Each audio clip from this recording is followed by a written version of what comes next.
होगा?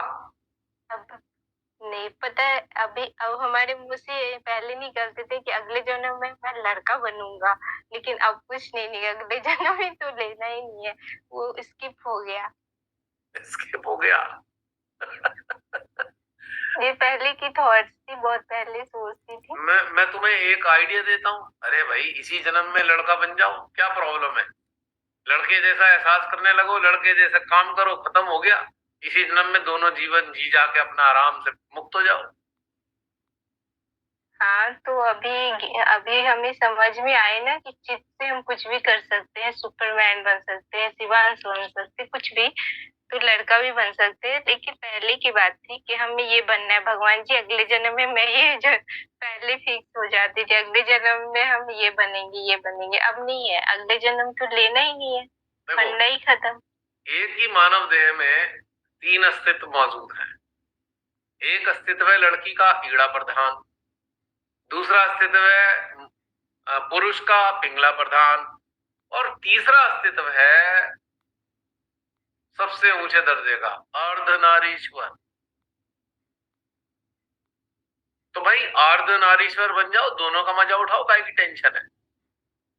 वो वाली फीलिंग करो, तो आपकी एक ही जीवन में दोनों की पूर्ति हो गई।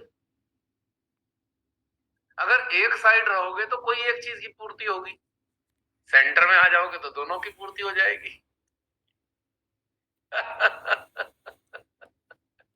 फिर ये भाव ही खत्म हो जाएगा कि लड़का होते कि लड़की होते, क्योंकि अर्धनारीश्वर की स्थिति में आपने एहसास किया कि आप उनके अर्धनारीश्वर का आप अस्तित्व हो, तो आपका अंदर ये इच्छा ही खत्म हो गई, लड़का बनूं कि लड़की बनूं। अब उसमें भी एक चीज है, जब आप मानव के अंदर दोनों अस्तित्व विद्यमान है। कैसे? जब आप सुरुचिपूर्ण ढंग से कलात्मकता की तरफ जाते हो तो आपके अंदर का स्त्री पक्ष उजागर होता है। जब आप असत्य के विरोध में तनकर खड़े हो जाते हो तो आपके अंदर पुरुष तो पैदा होता है, अंदर से वो दिखाई देता है। तो दोनों चीजें आपके अंदर हैं, और दोनों चीज जीवन में आती हैं, तो दोनों चीजें आप जी सकते हो। कई बार आपने देखा कि कुछ बड़े अच्छे लड़के पुरुष लोग बड़ा ही शानदार खाना बनाते हैं। कोई लोग बहुत अच्छे आर्टिस्ट होते हैं, उनमें कलात्मकता कूट कूट के भरी है। और आपने देखा है वो बिरजू महाराज तो डांसर ही थे। जो स्त्रियों वाले गुण थे उनके अंदर तो पहले से ही मौजूद थे, वो तो उसमें भी महारत हासिल करी उन्होंने डांस में। बिरजू महाराज है या उनके शिष्य हैं, तो है ना दोनों चीज मौजूद। जहां पर जहां पर हम कहते हैं सौंदर्य की बात करें, जो एक सुंदरता है और उसमें कलात्मकता है, तो वो स्त्रीत्व वाली कहानी होती है। और जहां पर एक आनंद का संचार हो रहा है वो पुरुष वाली कहानी है। दोनों चीजें मौजूद हैं उसके अंदर। अब प्रकृति है स्त्री रूप में है, सौंदर्य है पुरुष रूप में है ना उसके अंदर वो दोनों प्रोपोर्शन, दोनों पक्ष मौजूद है ना। तो हम सब मानवों को ईश्वर ने पूर्ण बनाया है, लेकिन मानव के अंदर अपूर्णता का एहसास है। समझो, बनाया पूर्ण है, अपूर्णता का एहसास मानव के अंदर रहता है, इसलिए वो अपने आप को कमतर महसूस करता रहता है। लेकिन जब श्री माता जी के चरणों में आता है कोई, अंदर से अपने को जानना शुरू करता है, अपने को धीरे धीरे जानना शुरू होता है, तो जो अपूर्णता का एहसास है उसका क्षय होने लगता है, वो घटने लगता है अपूर्णता का एहसास। एक समय आता है कि आपको पूर्णता का एहसास होने लगता है। बस यही मुक्त अवस्था होती है, यही वो टाइम है जब आप मुक्त अवस्था का आनंद ले रहे होते हो। वो क्षण जहां पूर्णता की अनुभूति हो रही है वही मुक्ति है, वही निरीक्षित अवस्था है। जब पूर्णता का एहसास हो जाता है तो आपके अंदर डिटैचमेंट ऑटोमेटिकली मिल जाता है। आप जब तक अपूर्णता का एहसास रहता है आप डिटैच नहीं रह सकते, आप किसी ना किसी चीज से अटैच हो।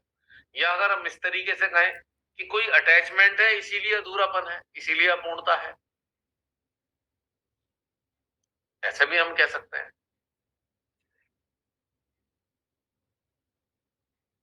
किसी भी तरीके से घुमा के देख लो।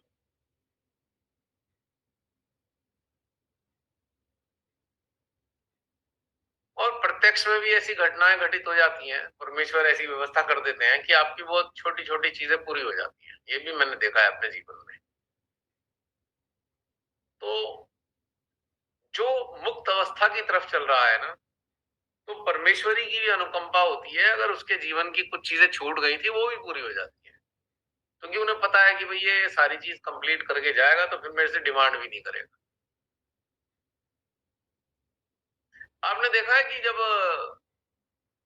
बच्चा छोटा होता है, 3-4 साल का होता है, उसका स्कूल में एडमिशन हो जाता है, नर्सरी या प्री नर्सरी में माँ बाप भेजना शुरू करते हैं, तो आप ध्यान देना कि याद करना, आप में से बहुत से लोग माँ बन के रहे हैं। अब याद देखना कि आप उस बच्चे के साथ जो उसको चाहिए सारी चीजें उसके साथ दे देते हो। उसका बस्ता भी पैक कर दोगे, उसका टिफिन भी लगा के दोगे, उसकी वाटर बॉटल भी भर दोगे, उसके जेब में रुमाल भी घुसा दोगे, उसे फिर समझा भी दोगे ऐसे करना, टीचर से ये बोल देना। यानी कि माँ बाप उसको पूरा तैयार करके भेज देते हैं कि भाई पता नहीं किस चीज की इसे जरूरत पड़ेगी, इसे कोई कमी नहीं हो। जानते हो भगवान ने भी हमें ऐसे ही धरती पे भेजा हुआ है नहीं कोई कमी। हमारी अज्ञानता ही हमें कमी का एहसास दिला रही है। उन्होंने कोई चीज आधे अधूरेपन से हमें भेजा नहीं है संसार में।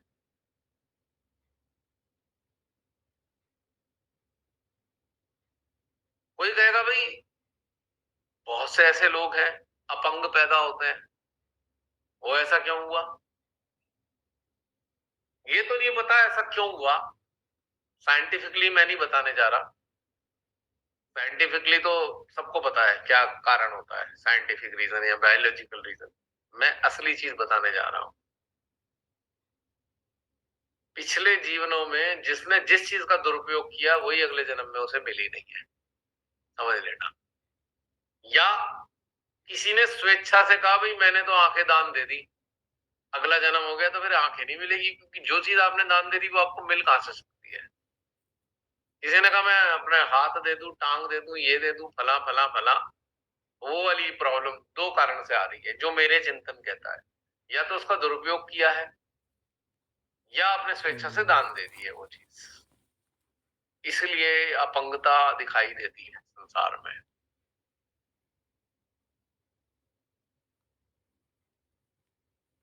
भैया एक प्रश्न था, आज दिन में हम कहीं बैठे थे तो वहां भी मृत्यु पे ही चिंतन चल रहा था, और उसमें एक बात थी कि इच्छा मृत्यु, काफी धर्म संप्रदाय में वो खाना पीना छोड़ देते हैं।